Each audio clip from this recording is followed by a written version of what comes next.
తిరుపతి జిల్లా సూళ్లూరుపేట పట్టణ పరిధిలో అనధికారిక వాటర్ ట్యాక్స్ బకాయిలు 99 లక్షలకు పైగా చేరాయని, వీటిని వసూలు చేసేందుకు ప్రత్యేక టీంలు ఏర్పడ్డాయని అధికారులు ప్రజల దగ్గరికి వచ్చినప్పుడు పన్ను చెల్లించి పట్టణ అభివృద్ధికి తోడ్పడాలని కమిషనర్ విజ్ఞప్తి చేశారు. అంతేకాకుండా ప్రాపర్టీ ట్యాక్స్ బకాయిల వసూళ్లకు కూడా ప్రత్యేక చర్యలు జరుగుతున్నాయని, వినాయక చవితి నిమజ్జనం పర్యావరణానికి అనుకూలంగా ఉండాలని, ప్లాస్టిక్ వాడకం మానుకుని అవగాహనతో ముందుకు రావాలని ఆయన పిలుపునిచ్చారు. అలాగే అనధికార లేఅవుట్లు ప్రభుత్వ ఆదేశాల మేరకు రెగ్యులరైజ్ చేసుకోవాల్సిందిగా కమిషనర్ చిన్నయ్య సూచించారు. అందరికీ నమస్కారం అండి. మొదటగా ఏంటంటే సూళ్లూరుపేట పరిధిలోని అనాథరైజ్డ్ వాటర్ ట్యాక్స్ సంబంధించిన అరియర్ అమౌంట్ నియర్లీ 99 లక్షల రూపాయల దాకా పెరిగిపోయింది. అందులో భాగంగా మున్సిపాలిటీలో మేము ఒక టీమ్స్ ఫామ్ చేశాము. ఆర్ఓ గారు, డిఈ గారు టీమ్స్ కింద, తర్వాత సోర్స్ లెవెల్లో అడ్మిన్స్, అమ్యూనిటీ సెక్రటరీస్గా టీమ్గా ఫామ్ చేసి ప్రతిరోజు మీ ఇంటి దగ్గరికి వచ్చి ట్యాక్స్ వసూలు చేయాల్సిందిగా ఆదేశాలు జారీ చేయించడం జరిగింది. అందులో భాగంగా మీ యొక్క ఆథరైజేషన్ కనెక్షన్ ఏమన్నా ఉన్నా కూడా నేను అరియర్ ఉన్న అమౌంట్ దయచేసి మీరందరూ కూడా విత్ ఇన్ టైంలో మున్సిపాలిటీకి పే చేసి మున్సిపాలిటీ అభివృద్ధికి మీరందరూ కూడా దోహదపడాలని మిమ్మల్ని కోరుకుంటున్నాను. దయచేసి అందరూ కూడా ఇన్ టైంలో పే చేయాలి, అదొకటిను. తర్వాత ఈ ప్రాపర్టీ ట్యాక్స్ సంబంధించింది కూడా చాలా వరకు పెండెన్సీ ఉంది. అలాగే సోర్స్ లెవెల్లో అడ్మిన్ సెక్రటరీస్, ఆర్ఐ గారు, తర్వాత ఆర్ఓ గారు టీమ్స్ కూడా వాటికి సపరేట్గా ఫామ్ చేయడం జరిగింది. మీ యొక్క ఇంటికి ప్రతి ఇల్లు కూడా ఇంతకుముందు ఉన్న కాకుండా మళ్ళీ కూడా మీ యొక్క ఇల్లుని మెజర్మెంట్ చేయడం జరుగుతుంది. మెజర్మెంట్ చేసిన తర్వాత ఎక్కడైనా డీవియేషన్స్ ఉన్నా కానీ వాటన్నిటిని కూడా మళ్ళీ ఫ్లోలోకి, అంటే అసెస్మెంట్ ఫ్లోలోకి తీసుకురావడానికి అదొక ఎక్సర్సైజ్ జరుగుతుంది మున్సిపాలిటీలో, అంటే డిఎంఏ గారి ఆదేశాల మేరకు. కాబట్టి ఇవన్నీ కూడా దృష్టిలో ఉంచుకుని మీ యొక్క ఇంటి దగ్గరకు వచ్చి అడ్మిన్ సెక్రటరీస్ కావచ్చు, బిల్ కలెక్టర్స్ కావచ్చు, వాళ్ళకందరూ కూడా మీరందరూ కూడా సహకరించవలసిందిగా కోరుచున్నాము. అలాగే కొత్తగా న్యూగా కన్స్ట్రక్షన్ చేసిన అంటే అవుట్స్కట్స్ ఏరియాలో ఉన్న న్యూ బిల్డింగ్స్ చాలా వరకు అనాథరైజ్డ్గా ట్యాక్సెస్ లేకుండా ఉన్నవి. అందరూ కూడా మున్సిపాలిటీకి వచ్చి మీ యొక్క ట్యాక్స్ని వేయించుకుని రెగ్యులరైజేషన్ చేసుకోవాల్సిందిగా మిమ్మల్ని అందరూ కూడా కోరుచున్నాము.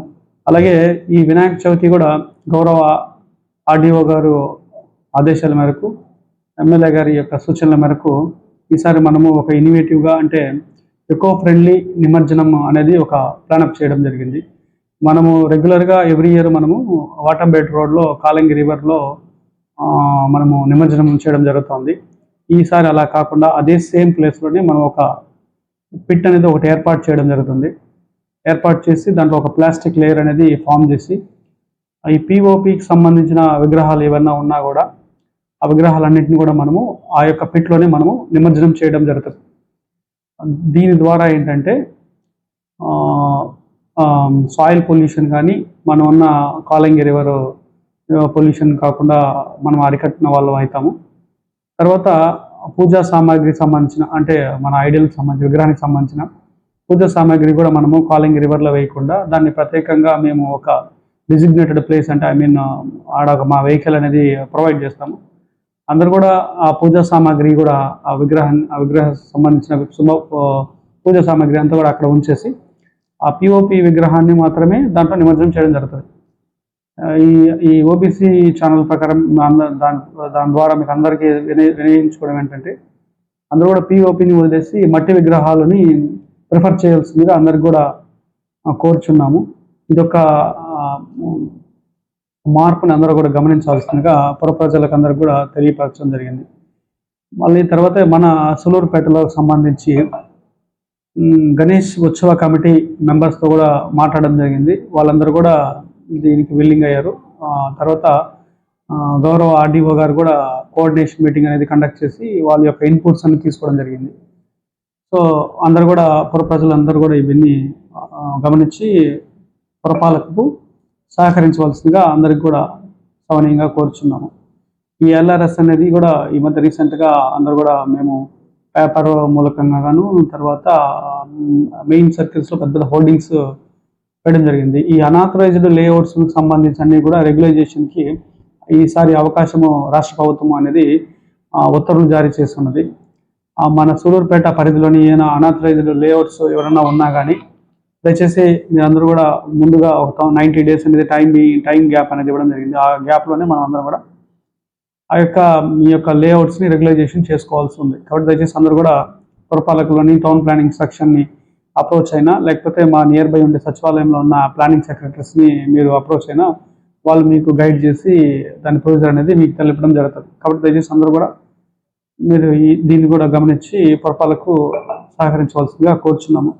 అలాగే ఈ ప్లాస్టిక్ సంబంధించి నెంబర్ ఆఫ్ టైమ్స్ మనం కూడా అవేర్నెస్ కల్పిస్తున్నాము, చాలా వరకు రైడ్స్ చేయడం జరుగుతుంది.